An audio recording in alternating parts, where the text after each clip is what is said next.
जय कालका मां मित्रों, आपका मेरे चैनल में स्वागत है। आज हम जानेंगे माता काली की सवारी शरीर पर आती है पर बोलती नहीं है, तो इसकी क्या वजह होती है। उससे पहले अगर आप मेरे चैनल पर नए हैं तो मेरे चैनल को सब्सक्राइब कीजिए, बेल आइकन को दबाइए, जिससे आपको मेरे आने वाली वीडियो का नोटिफिकेशन मिल जाए। और वीडियो अच्छी लगे तो लाइक कीजिए, शेयर कीजिए और वीडियो को पूरा देखिए, जिससे आपको सारी जानकारी अच्छे से प्राप्त हो सके। देखिए, माता काली की सवारी हर किसी व्यक्ति पर नहीं आती है। जो लोग जन्मों जन्मों से माता की भक्ति, पूजा, सेवा में लगे होते हैं और माता के भक्त होते हैं, उन्हीं को ही माता काली अपनी सवारी के रूप में चुनती हैं। लेकिन जिन भक्तों पर किसी देवी या देवता की सवारी आती है, उन पर देवी देवताओं की सवारी आने के लक्षण धीरे धीरे आने शुरू हो जाते हैं। उन पर सवारी आना शुरू हो जाती है। धीरे धीरे आपका शरीर हिलने लगता है, आपके हाथ पैर कांपने लगते हैं, आपका झूमने का, नाचने का मन होने लगता है। किसी किसी भक्त को चक्कर भी आने लगते हैं। तो ये सब सवारी आने के लक्षण होते हैं। लेकिन कुछ लोग इन बातों को, इन लक्षणों को समझ नहीं पाते हैं कि उनके साथ ऐसी घटनाएं क्यों हो रही हैं। वो अपने साथ हो रहे इन लक्षणों को बीमारी समझकर उसका इलाज कराने में लग जाते हैं, लेकिन उन्हें फिर भी कोई लाभ नहीं होता है, क्योंकि सवारी आने का कोई भी इलाज नहीं होता है, क्योंकि ये केवल किसी देवी या देवता की सवारी आने के लक्षण होते हैं। कुछ लोग ये भी नहीं जान पाते हैं कि उनके ऊपर आ रही सवारी किसी देवी या देवता की है या किसी भूत प्रेत की है, तो वो इस वजह से भी ज्यादा परेशान रहने लगते हैं। देखिए, जब आप पूजा करते हैं और पूजा करते समय, मंत्र जाप करते समय आपका शरीर हिलने लगता है, आपका मन झूमने लगता है और पूजा करते समय, मंत्र जाप करते समय आपका हिलने का मन होने लगता है, आपका शरीर कांपने लगता है, या भजन सुनकर आपका मन खुशी से झूमने का होने लगता है, तो वो सकारात्मक शक्ति की पहचान होती है। और जब आप पर किसी देवी या देवता की सवारी आती है, तो आपका ज्यादा से ज्यादा मन पूजा भक्ति में ही लगने लगता है। आपका मंदिरों में देवी देवताओं के दर्शन करने का ज्यादा मन होने लगता है। लेकिन अगर आप पर किसी भूत प्रेत की सवारी आती है, कोई नकारात्मक शक्ति आप पर सवार हो चुकी है, तो वो आपको पूजा पाठ करने से रोकने लगती है। आप सिद्धपीठ मंदिरों में दर्शन करने से बचने लगते हैं, क्योंकि भूत प्रेत आपको वहां जाने से रोकने लगते हैं। आपका सिद्धपीठ मंदिरों में जाने से या किसी सिद्ध पुरुष के पास जाने से भी दम घुटने लगता है।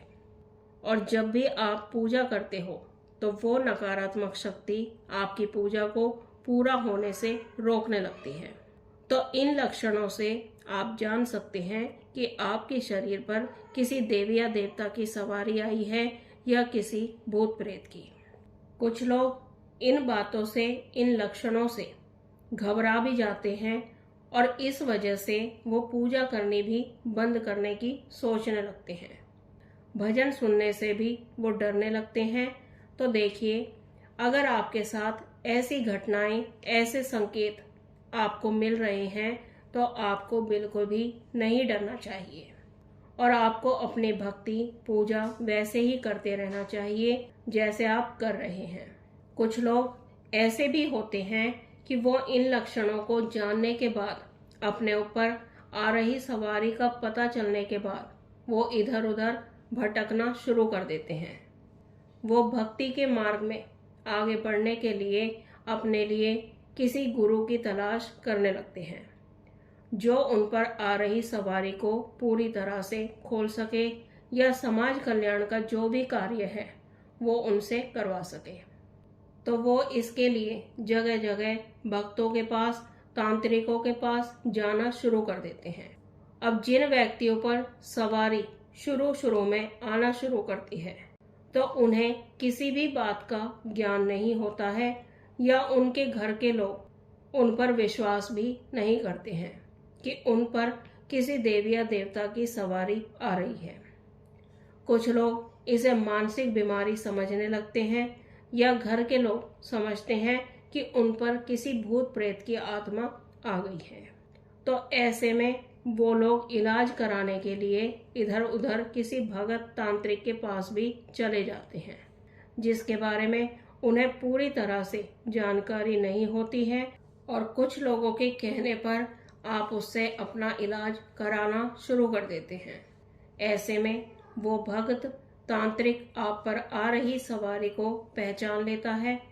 अब देखिए, आप पर नई नई सवारी आती है, आप पर देवी देवता आना शुरू करते हैं तो वो आपके ऊपर आ रही सवारी को उतार लेते हैं या आप पर आ रही सवारी का बंधन कर देते हैं।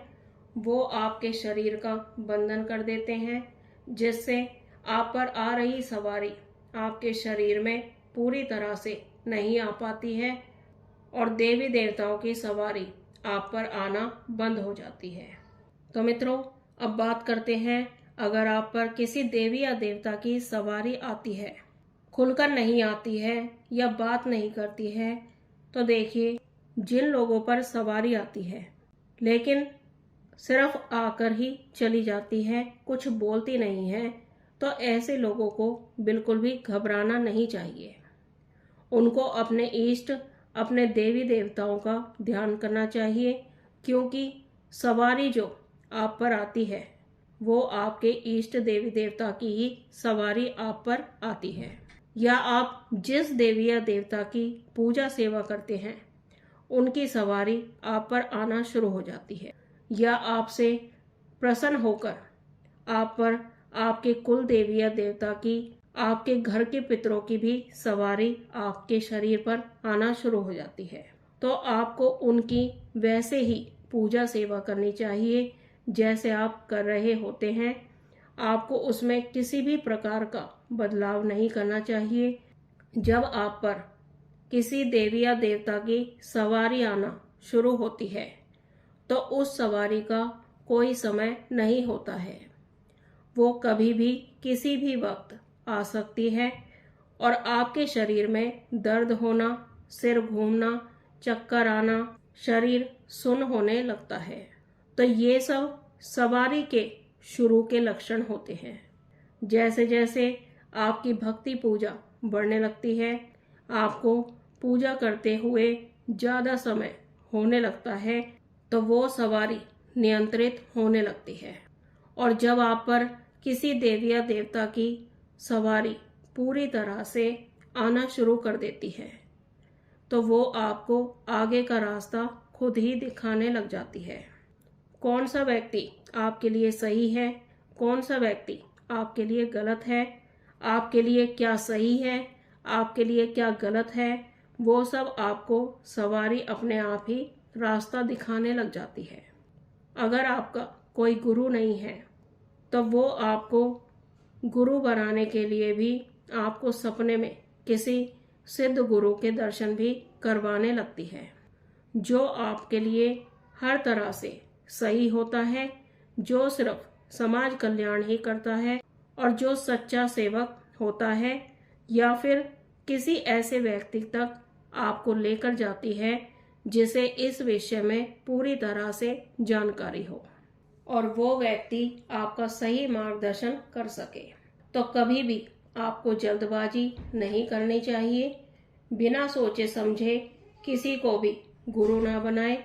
तो जब आप पर माता काली की या किसी अन्य देवी या देवता की सवारी आना शुरू करती है तो आपको ज़्यादा से ज़्यादा भक्ति करनी चाहिए, भजन सुनने चाहिए, शारीरिक और मानसिक रूप से पवित्र होना चाहिए और अच्छे कर्म करने चाहिए।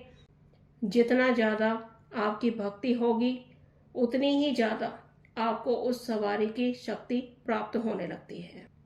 और आपको इस बात का भी ध्यान रखना चाहिए कि कहीं भी किसी व्यक्ति से झाड़ा बिल्कुल भी ना लगवाएं, ना ही किसी के द्वारा दिया गया प्रसाद खाएं, और आपको किसी तांत्रिक भगत या कोई सिद्ध भगत हो उनके पास जाने से भी बचना चाहिए। और आपको कभी भी अपने अंदर घमंड नहीं लाना चाहिए। हमेशा देवी देवताओं के चरणों की धूल बनकर रहना चाहिए, जिससे आपको उनकी कृपा प्राप्त हो सके। तो मित्रों, ये थी जानकारी। माता काली की सवारी शरीर पर आती है, खुलकर नहीं आती है, बोलती नहीं है, तो इसका क्या कारण होता है। तो मुझे आशा है आपको ये जानकारी पसंद आई होगी।